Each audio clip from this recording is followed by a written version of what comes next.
Hello everyone, welcome to Jupol Class 8. It's me, your Nafi, it's your Nihal, it's your Supermash.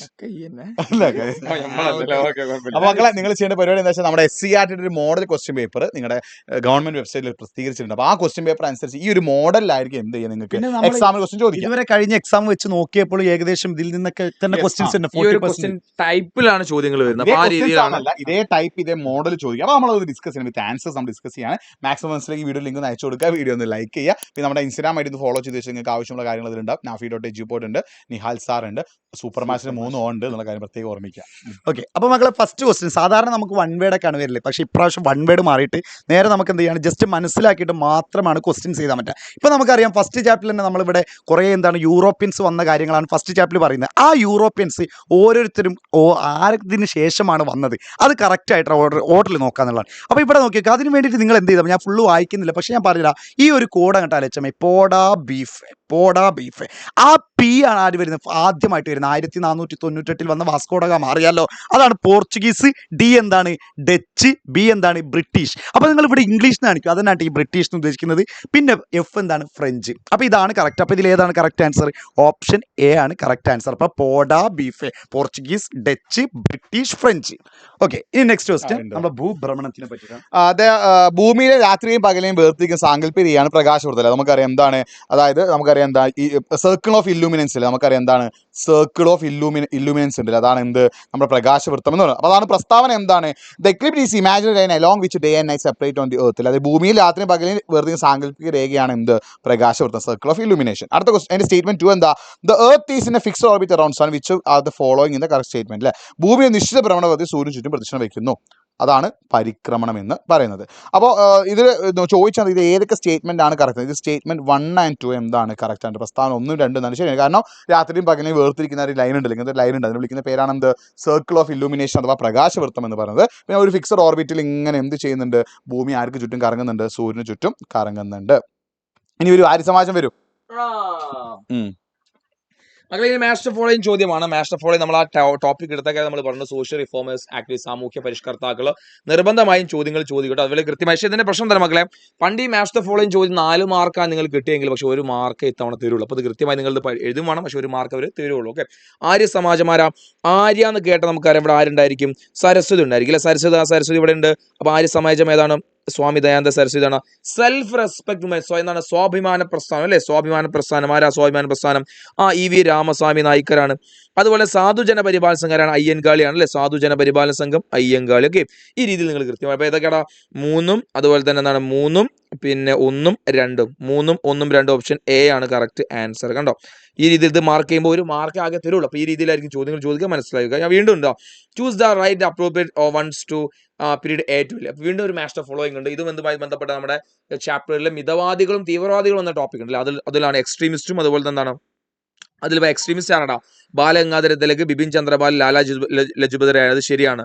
പിന്നെന്താ, peaceful and bloodless protest ആണ് അവർ നടത്തി. ഒരിക്കലും അല്ല, അവരെന്താണ് രക്തം ചിന്തിയല്ല, അല്ലെങ്കിൽ റെവല്യൂഷണറി ആക്ടിവിറ്റീസ് അത് നടത്തി അല്ലെ.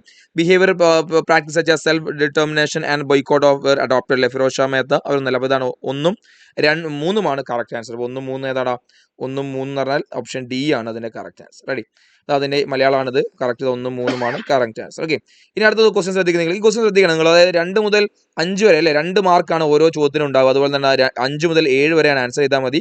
Okay, if not write answer more than 2 words. എത്ര മാർക്ക്? 2 മാർക്കിനാകുമ്പോൾ 2 സെന്റൻസിൽ അധികം നിങ്ങൾ ഉത്തരം എഴുതണം, 2 വാക്യങ്ങളിലധികം നിങ്ങൾ എന്ത് ചെയ്യണം, ആൻസർ ചെയ്യണം. പുതിയ മാറ്റങ്ങൾ ശ്രദ്ധിക്കുക. അതായത് 2 പോയിന്റ് ഇതേ മാർക്ക് കിട്ടുള്ളൂ. അപ്പോൾ ഇവിടുത്തെ ചോദ്യം എന്താ, what is the time at longitude 30 degree east and 30 degree west at 8 PM at the Greenwich Meridian. അതായത് ഗ്രീൻവിച്ച് മെറിഡിയനിൽ രാത്രി 8 മണി ആയിരിക്കുമ്പോൾ, അത് ഗ്രീൻവിച്ച് എത്ര ഡിഗ്രി, 0 ഡിഗ്രി ആണല്ലോ, 0 ഡിഗ്രി എത്ര മണിയാണ്, 8 മണിയാണ്. അങ്ങനെയാണെങ്കിൽ 30 ഡിഗ്രി ഈസ്റ്റ് അഥവാ 30 ഡിഗ്രി കിഴക്കിലും 30 ഡിഗ്രി വെസ്റ്റ് അഥവാ 30 ഡിഗ്രി പടിഞ്ഞാറിലെയും സമയം എത്രയാണെന്ന ചോദ്യം. അപ്പോൾ നമുക്കറിയാം 1 ഡിഗ്രി കറങ്ങാൻ ഭൂമി എടുക്കുന്ന സമയം 4 മിനിറ്റ്. 30 ഡിഗ്രി എത്ര എടുക്കും, 30 × 4 120 മിനിറ്റ് എന്ന് വെച്ചാൽ 2 മണിക്കൂറാണ്. അപ്പം ഗ്രീൻവിച്ചിന്റെ ഈസ്റ്റിലേക്ക് എന്ത് ചെയ്യാൻ ടൈം കൂടാണ് നമ്മൾ പറഞ്ഞിട്ടുണ്ട്. അപ്പം 8 + 2 എത്രയാണ്, 10 ആണ്. അപ്പം 10 PM ആയിരിക്കും എന്ത്, ഈസ്റ്റ് അഥവാ കിഴക്കിലെ സമയം. 2 മണിക്കൂർ നമ്മൾ ബാക്കോട്ടേക്ക് കുറച്ചാൽ 6 PM ആയിരിക്കും എന്ത്, വെസ്റ്റ് അഥവാ പടിഞ്ഞാറ് സമയം. ഇതിൻ്റെ ഡീറ്റെയിൽ ആയ ഒരു വീഡിയോ, എങ്ങനെയാണ് ടൈം കാൽക്കുലേറ്റ് ചെയ്യുന്ന ഡീറ്റെയിൽ ആയിട്ട് വീഡിയോ നമ്മൾ നമ്മുടെ യൂട്യൂബ് ചാനൽ എന്ത് ചെയ്യും, ഇന്ന് അപ്ലോഡ് ചെയ്യുന്നുണ്ട്. നിങ്ങൾ അത് എന്ത് ചെയ്യണം, നിർബന്ധമായിട്ടും കാണണം കേട്ടോ. ഓക്കെ ആണല്ലോ, സെറ്റ് ആണല്ലോ, റെഡി ആണല്ലോ. ഈ സ്റ്റാർട്ടപ്പ് ആയിരുതാ, വാ വരൂ വേഗം വരൂ. യെസ്, സെറ്റാക്കൂ.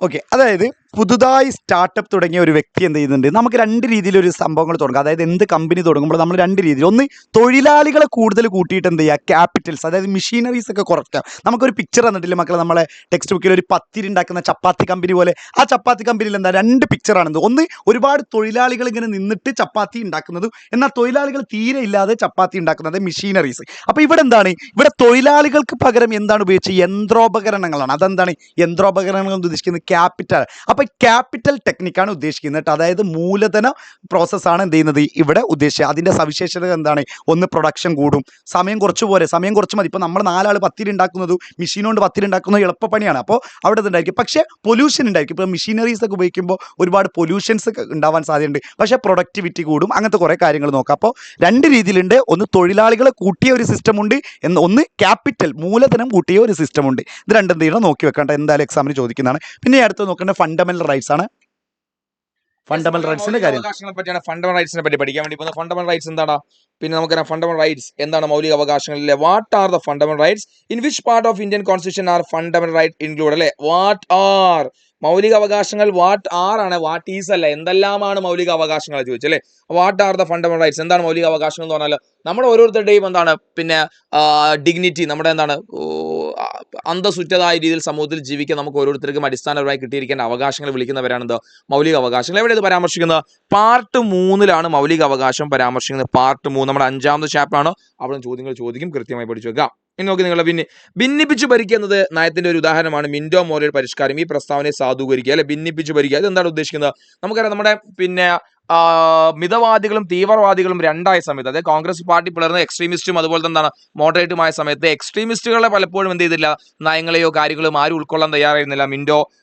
മിന്റോ മേഴ്സറി ഉൾക്കൊള്ളാൻ തയ്യാറായിരുന്നില്ല. എന്നാലോ മിതവാദികളെ തീരുമാനങ്ങൾ അവർ ഉൾക്കൊള്ളാൻ തയ്യാറായിരുന്നു. ആ സമയത്താണ് മുസ്ലിം ലീഗ് സെപ്പറേറ്റ് ആയി പ്രവർത്തിക്കണം എന്ന് പറഞ്ഞത്. അതും ആര് അംഗീകരിച്ചിട്ടുണ്ട്, മിന്റോ മാർലി അംഗീകരിച്ചിട്ടുണ്ട്. അതായത് ആളുകൾക്കിടെ വിഭജനം ഉണ്ടായിക്കൊണ്ട് ഭരിക്കുക എന്നൊരു തത്വത്തിന്റെ ഭാഗമായിട്ടാണ് ആ സമീപനം അന്ന് അവരെടുത്ത്.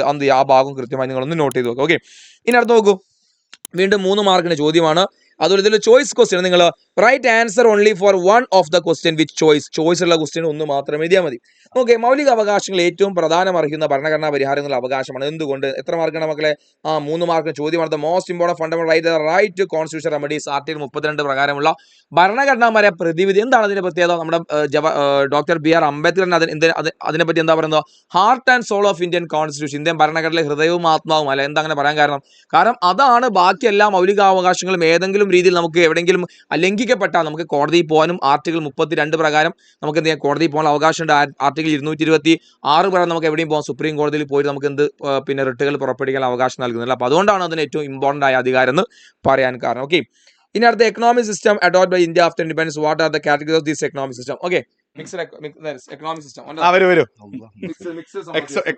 അതായത് നമ്മുടെ ആഫ്റ്റർ ഇൻഡിപെൻഡൻസ് സ്വാതന്ത്ര്യാനന്തരം 3 ടൈപ്പ് എന്തുണ്ട്, എക്കോണമി ഉണ്ട്, അല്ലെങ്കിൽ എക്കണോമിക് സിസ്റ്റം ഉണ്ട്. അതായത് ഒന്ന് എന്താണ് ക്യാപിറ്റലിസ്റ്റ്, പിന്നെ അതുപോലെ തന്നെ സോഷ്യലിസ്റ്റ്, അതുപോലെ തന്നെ നമ്മൾ പറഞ്ഞ മിക്സ്ഡ്. ഈ ക്യാപിറ്റലിസ്റ്റും പിന്നെ സോഷ്യലിസ്റ്റ്, അതായത് നമ്മൾ പറഞ്ഞ മുതലാളിത്തവും പിന്നെ അതുപോലെ തന്നെ സോഷ്യലിസ്റ്റും കൂടി മിക്സ് ആയതാണ് നമ്മൾ എന്ത് ചെയ്യുന്നത്, ഇന്ത്യ സ്വാതന്ത്ര്യത്തിന് ശേഷം സ്വീകരിച്ച സംഭവങ്ങൾ. ആ ഇന്ത്യൻ സമ്പദ് വ്യവസ്ഥയുടെ സവിശേഷത എന്തൊക്കെയാണെന്ന് വെച്ച് കഴിഞ്ഞാൽ, ക്യാപിറ്റലിസ്റ്റും പഠിച്ച ആൾക്കാർക്ക് ആ ക്യാപിറ്റലിസ്റ്റും അതുപോലെ തന്നെ സോഷ്യലിസ്റ്റും മുതലാളിത്തവും സോഷ്യലിസ്റ്റും കൂടി മിക്സ് ചെയ്ത് പറയാം. അതായത് മറ്റേ ഗവൺമെൻറ്റിനും എന്തുണ്ട്, അതിൻ്റെ ഒരു ഫ്രീഡം കിട്ടുന്നുണ്ട്, അതുപോലെ തന്നെ വ്യക്തികൾക്കും അതിൻ്റെ ഒരു ഫ്രീഡം കിട്ടുന്നുണ്ട്. പിന്നെ അതുപോലെ തന്നെ അവിടെ പ്രോഫിറ്റ് മുന്നോട്ട് നോക്കുന്നുണ്ട്. പിന്നെ അതുപോലെ തന്നെ നമ്മൾ പറയുന്ന ഏതാണ് ഈ വെൽഫെയറും കൂടി നോക്കുന്നുണ്ട് കേട്ടോ. ആ കാര്യങ്ങളാണ് നോക്കണ്ടേ. ഇനി നമ്മുടെ ട്രോപ്പിക് ഓഫ് ക്യാൻസറും ആ കാര്യങ്ങളൊക്കെ.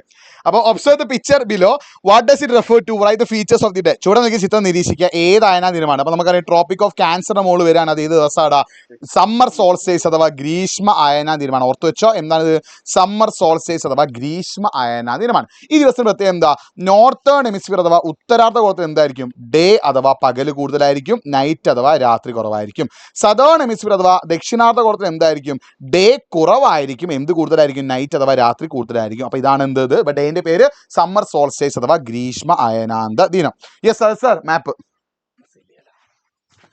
ഓക്കെ, മാപ്പ് ഏതൊക്കെയാണ് ചോദിച്ചാൽ ഒന്ന് കൊച്ചി പോണ്ടിച്ചേരി. കൊച്ചി ചോദിച്ചാൽ നമ്മൾ രക്ഷപ്പെട്ട്, കാരണം കൊച്ചി എവിടെയാണ്? കേരളത്തിലാണ്, ഏകദേശം ഈ ഭാഗത്ത്. ഇത് പക്കാ പെർഫെക്റ്റ് ആവണമെന്നൊന്നും ഇല്ല കേട്ടോ, ജസ്റ്റ് എന്ത് ചെയ്താൽ മതി, മനസ്സിലാക്കി വെച്ചാൽ മതി. അപ്പോൾ ഈ ഭാഗത്താണ് എന്ത് ചെയ്യുന്നത്, കൊച്ചി വരുന്നത്. പിന്നെ അതുപോലെ തന്നെ ബറൂച്ച് വരുന്നത് ഈ ഒരു ഇതില്ലേ, ഇവിടെ ഒരു തുമ്പിക്കൈ പോലത്തെ ഒരു തുഞ്ചം കാണുന്നില്ലേ, ഓക്കെ, ഈ ഭാഗത്താണ് ബറൂച്ച് വരുന്നത്. പിന്നെ പോണ്ടിച്ചേരി എവിടെയാണ്? ഏകദേശം ഈ ഭാഗത്തൊക്കെ ആയിട്ട് എന്ത് ചെയ്യുന്നുണ്ട്, പോണ്ടിച്ചേരി വരുന്നുണ്ട്. അപ്പോൾ ബറോച്ച്, പോണ്ടിച്ചേരി, കൊച്ചി, ഇത് 3 മാത്രം പഠിച്ചാൽ മതി. അല്ല, നമുക്ക് ഇതിൻ്റെ ഒരു മാപ്പ് തന്നെ എന്ത് ചെയ്തിട്ടുണ്ട്, നമ്മുടെ ടെക്സ്റ്റ് ബുക്കിലുണ്ട്. ആ മാപ്പ് കൃത്യമായിട്ട് എന്ത് ചെയ്യുക, പഠിച്ചോളൂ, എന്തായാലും എക്സാമിന് ചോദിക്കുക. അപ്പോൾ ഈ മാപ്പ് ഇത് മാത്രമല്ല കേട്ടോ, നമ്മൾ ടെക്സ്റ്റ് ബുക്കിൽ അതേ മാപ്പ് വന്നിട്ടുണ്ടാവും, അത് മുഴുവൻ എന്ത് ചെയ്യണം, കൃത്യമായിട്ട് പഠിക്കണേ. അടുത്ത ക്വസ്റ്റ്യൻ, രാഷ്ട്ര നയത്തിൻ്റെ നിർദ്ദേശ തത്വങ്ങളിൽ ഗാന്ധിയൻ ആശയങ്ങളുടെ സമകാലീന പ്രാധാന്യം വിലയിരുത്തുക. നിഹാൽ സാർ. അടുത്ത ക്വസ്റ്റ്യൻ നോക്കട്ടെ, കൊള്ളാം.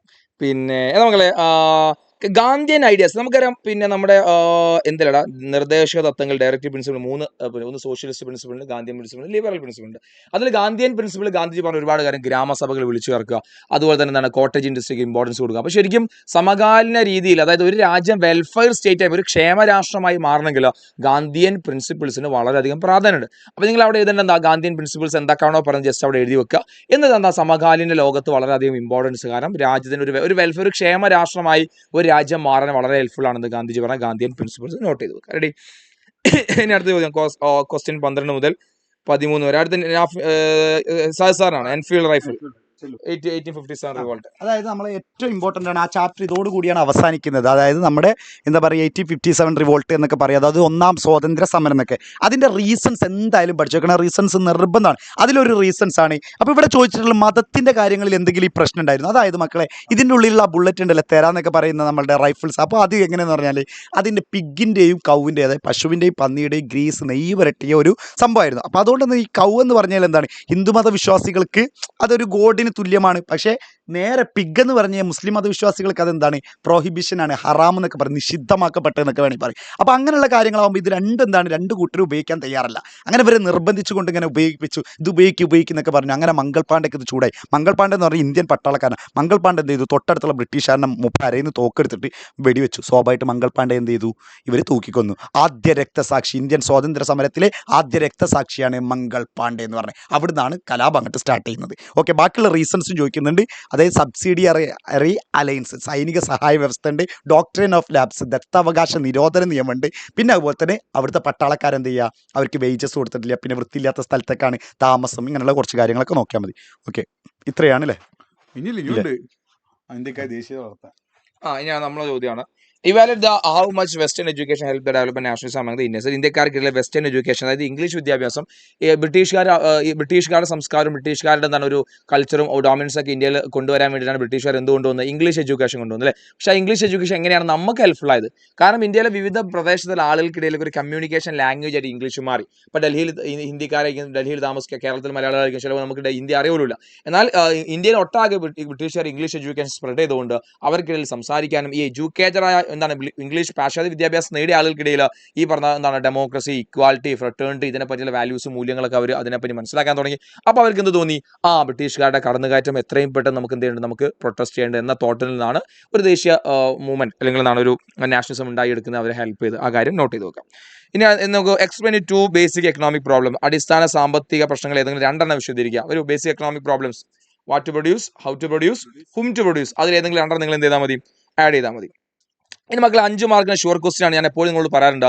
Describe the contribution of Rajaram Mohan Roy and Pandita Rama in the field of social reform activity. അല്ലേ, എന്താണ് സാമൂഹ്യ പരിഷ്കരണ മേഖലത്ത് രാജാറാം മോഹൻ റായുടെയും പണ്ഡിത രമാബായി എന്നിവരുടെയും സംഭാവനകൾ, അവരുടെ കോൺട്രിബ്യൂഷൻ വളരെ പ്രധാനപ്പെട്ടാണ്. കൃത്യമായി നിങ്ങൾ എന്ത് ചെയ്യണം, അത് നിങ്ങൾ അതിൽ ആഡ് ചെയ്ത് കൊടുക്കണം. അദ്ദേഹം രാജാറാം മോഹൻ എന്തൊക്കെ ചെയ്തു, ബ്രഹ്മസമാജം കൊണ്ടുവന്നു, സതി നിർത്തലാക്കാൻ വേണ്ടി പ്രവർത്തിച്ചു, അതുപോലെ എന്താണ് ബഹുഭാര്യത്വം, അതുപോലെ തന്നെ പോളിഗമിക്കെതിരെ പ്രവർത്തിച്ച വ്യക്തിയാണ്. അപ്പോൾ അത് കൃത്യമായി നിങ്ങൾ നോട്ട് ചെയ്തു. പണ്ഡിത രമാബായി ആണെങ്കിൽ മുക്തി മിഷൻ കൊണ്ടുവന്നിട്ടുണ്ട്, സാരദാ സദൻ കൊണ്ടുവന്നിട്ടുണ്ട്, സ്ത്രീകളുടെയും അതുപോലെ തന്നെ കുട്ടികളുടെയും വിദ്യാഭ്യാസത്തിന് വേണ്ടി പ്രവർത്തിച്ചിട്ടുണ്ട്. അപ്പോൾ അതൊക്കെ കൃത്യമായി പഠിച്ചു വെക്കാം. ഇനി ഇന്ത്യയിൽ ബ്രിട്ടീഷ് അടിത്തറ പാകിയ പ്ലാസി ബക്സർ യുദ്ധങ്ങളുടെ പങ്ക് വിലയിരുത്തുക. വരൂ, പ്ലാസി യുദ്ധവും ബക്സർ യുദ്ധവും അല്ലെ, നമുക്കറിയാം ഒരു അഡ്മിനിസ്ട്രേറ്റീവ് ലെവലിൽ ഇന്ത്യയിലേക്ക് അധികാരം പിടിച്ചെടുക്കുക ഏത് യുദ്ധത്തിലൂടെയാണ്, പ്ലാസി യുദ്ധത്തിലൂടെ അല്ലെ. പ്ലാസി യുദ്ധത്തിലൂടെയാണ് ആദ്യമായി ബീഹാറിൽ അവർ എന്ത് ചെയ്യുന്നത്, അധികാരം പിടിച്ചെടുക്കുന്നത്. അതിന് തൊട്ട് ബംഗാൾ ഭാഗത്തേക്കാണ്, ബീഹാറല്ലേ, ബംഗാളല്ലേ, ബംഗാളിൽ പ്ലാസി.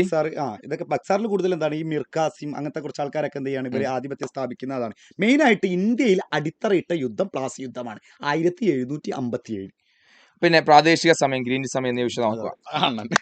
എടാ ഇവിടെ 2 ടൈമാണ് ചോദിച്ചത്. Explain local time and standard time. Local time നമുക്കറിയാം എന്താടാ, സണ്ണിന്റെ എപ്പെക്സ് പൊസിഷനില്ല. നമുക്കറിയാം പണ്ട് കാലത്ത് സണ്ണിന്റെ എപ്പെക്സ് പൊസിഷനിൽ സൂര്യന്റെ ഉച്ചസ്ഥാനം the shadow of the length അതുണ്ടാക്കുന്ന നീളത്തിന്റെയും അടിസ്ഥാനത്തിൽ കണക്കാക്കുന്ന ടൈമിനെ നമ്മൾ എന്ത് വിളിക്കുന്നു? ലോക്കൽ ടൈം അഥവാ പ്രാദേശിക സമയം എന്ന് വിളിക്കുന്നു. ഇനി എന്താണ് ഗ്രീൻ ടൈം അഥവാ സ്റ്റാൻഡേർഡ് ടൈം എന്ന് പറഞ്ഞാൽ 0 ഡിഗ്രി ലോഞ്ചിറ്റ്യൂഡ് 0 ഡിഗ്രി രേഖാംശ രേഖയുടെ അടിസ്ഥാനത്തിൽ കണക്കാക്കുന്ന ടൈമാണ് എന്ത്? സ്റ്റാൻഡേർഡ് ടൈം അഥവാ സ്റ്റാൻഡേർഡ് സമയം അല്ലെങ്കിൽ ഗ്രീനിഷ് സമയം നമ്മൾ പറയും. അപ്പോൾ ഗ്രീനിഷ് സമയം എന്ന് പറഞ്ഞാൽ എന്താണ് ഗ്രീൻ സമയം എന്ന് പറഞ്ഞാൽ it's a time that calculate based on the 0 degree longitude 0 degree രേഖാംശയുടെ അടിസ്ഥാനത്തിൽ കണക്കാക്കുന്നതാണ് ഗ്രീനിച്ച് ടൈം. പിന്നെ സ്റ്റാൻഡേർഡ് ടൈം നമ്മൾ വിളിക്കുന്നുണ്ട്.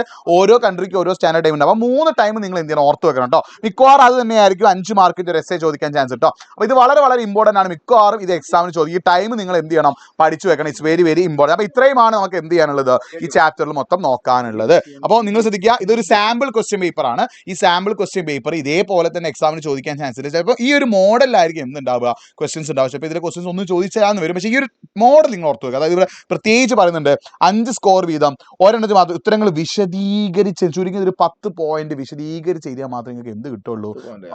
മാർക്ക് കിട്ടുള്ളൂ. പുതിയ പാറ്റേൺ അനുസരിച്ച് അങ്ങനെ. അപ്പോൾ നിങ്ങൾ വിശദീകരിച്ച് എഴുതിയാൽ നിങ്ങൾക്ക് മാർക്ക്. അപ്പം ഇനി പണ്ടത്തെ പോലെ എക്സാമിന് തലേന്ന് മാത്രം ലൈവ് കൊണ്ട് കാര്യമില്ല. കോൺസെപ്റ്റ് ക്ലിയർ ആക്കുക. അതിനുള്ള fast track batch Eduport start ചെയ്യുന്നുണ്ട്. ഓൺ എക്സാമിന് നിങ്ങൾ കൊണ്ട് പറ്റുന്ന പോലെ ചെയ്തു. പക്ഷേ ക്രിസ്മസ് എക്സാമിന് നിങ്ങൾ ക്ലാസ് ടോപ്പർ ആവണമെങ്കിൽ എജുപോർട്ടിന്റെ ഫാസ്റ്റ് ട്രാക്ക് ബാച്ചാണ് ഒരേ ഒരു സൊല്യൂഷൻ. ജോയിൻ ചെയ്യാൻ ലിങ്ക് നമ്മൾ കമന്റ് ബോക്സിൽ നിങ്ങൾ 8ാം ക്ലാസ്സിൽ ആദ്യം നിന്നിട്ടില്ല, തോൽവി ഉണ്ടായിട്ടില്ല. മക്കൾ മനസ്സിലാക്കേണ്ടത് ഇങ്ങനെ കഴിച്ചിലായി പോയി ഞങ്ങൾ 10 നോക്കിയാൽ മതിയല്ലോ, അങ്ങനെ ചിന്തിക്കേണ്ട. നിങ്ങൾ വീണ്ടും ഈ വെക്കേഷൻ സമയത്തൊക്കെ സ്പെഷ്യൽ ക്ലാസ്സിനൊക്കെ പോകേണ്ടി വരും. 2 മാസം അടിച്ചു പൊളിക്കാന്നൊക്കെ വിചാരിച്ച ഇരിക്കുകയാണെങ്കിൽ തോറ്റു കഴിഞ്ഞാൽ ഉറപ്പായിട്ട് നിങ്ങൾ എന്ത് ചെയ്യണം? ഈ സ്പെഷ്യൽ ക്ലാസ് എന്നൊക്കെ പറഞ്ഞിട്ട് 2 ആഴ്ച ഒരുപാട് ഉണ്ട്. അപ്പോൾ 30% മാർക്ക് നിർബന്ധമാണ്. പണ്ടത്തെ പോലെ അല്ല. പണ്ടൊക്കെ നമ്മൾ കേട്ട് മറന്നൊരു കാര്യം 8ാം ക്ലാസ് തോറ്റവൻ പിന്നെ 8ാം ക്ലാസ് മാർക്കാണെങ്കിൽ വാങ്ങാൻ കുറച്ചും കൂടി എളുപ്പമായിരുന്നു. പക്ഷേ ഇപ്രാവശ്യം നിങ്ങൾ ഒരേ ഒരു സൊല്യൂഷൻ നിങ്ങൾ നമ്മുടെ ഫാസ്റ്റ് ട്രാക്ക് ബാച്ചിൽ ജോയിൻ. സോ നിങ്ങൾക്ക് അതിൽ നമ്മുടെ ലിങ്ക് താഴെ നിങ്ങൾ അത് ജസ്റ്റ് പൈസ നിങ്ങൾ പടയ്ക്കുന്നു വേണമെങ്കിൽ അത് രജിസ്റ്റർ ചെയ്തിട്ടാൽ മതി. ബാക്കി ഡീറ്റെയിൽസ് അവർ പറഞ്ഞു കേട്ടോ. അപ്പോൾ എൻ്റെ മക്കൾ നന്നായി പഠിക്കുക. നമ്മുടെ ലൈവ് സീരീസ് ഒക്കെ ഇനി വരുന്ന ദിവസങ്ങൾ വരാണ്ട് നമ്മുടെ ഷോർട്ട് വീഡിയോസ് ഒക്കെ വരും. ഇന്ന് തന്നെ വരും കേട്ടോ. മറന്നു. ഓക്കെ, അപ്പോൾ എല്ലാവർക്കും all the very best. Thank you. Bye bye.